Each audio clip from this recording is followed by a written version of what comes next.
পটুয়াখালীর রাঙ্গাবালিতে সেতু নির্মাণের ২ বছর যেতে না যেতেই ধসে পড়েছে গাইড ওয়াল ও সংযোগ সড়ক। এতে ঝুঁকি নিয়ে চলাচল করতে হচ্ছে যানবাহন ও যাত্রীদের। নিম্নমানের কাজের কারণে এমনটা হচ্ছে বলে দাবি স্থানীয়দের। রাঙ্গাবালী প্রতিনিধি আইয়ুব খানের প্রতিবেদন, বিস্তারিত জানাচ্ছেন লামিয়া তানজিন মাহমুদ। ৬.৫ কোটি টাকা ব্যয়ে রাঙ্গাবালী উপজেলার উত্তর চরমন্তাজে খালের উপর নির্মাণ করা হয়েছিল ৬৬ মিটার সেতু ও ৩৫০ মিটার সংযোগ সড়ক। তবে ২ বছর না যেতেই সড়কের বিভিন্ন স্থানে দেখা দিয়েছে ভাঙন, ভারী বর্ষণে ধসে পড়েছে গাইডওয়াল।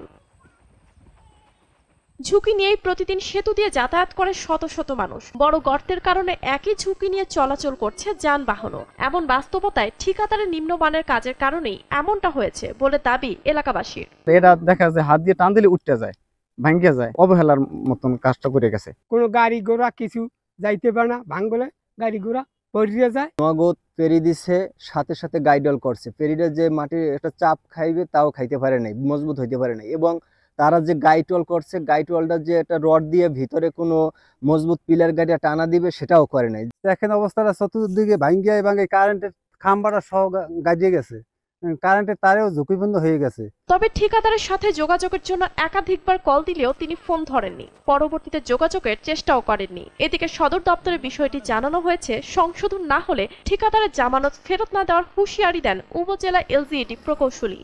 আমাদের যে নির্বাহী প্রকৌশলী মহোদয় সহ আমাদের সদর দপ্তরও জানিয়েছি, কিন্তু যতক্ষণ ওটা সংশোধন না হবে, আমরা সংশোধন করাই নেব। যতক্ষণ সংশোধন না হবে ততক্ষণ তার আমরা জামানতের টাকা প্রদান করব না। ঝুঁকি ছাড়াই সেতু আর রাস্তা ব্যবহার করার দাবি সংশ্লিষ্টদের। লামিয়া তানজিন মাহমুদ, RTV।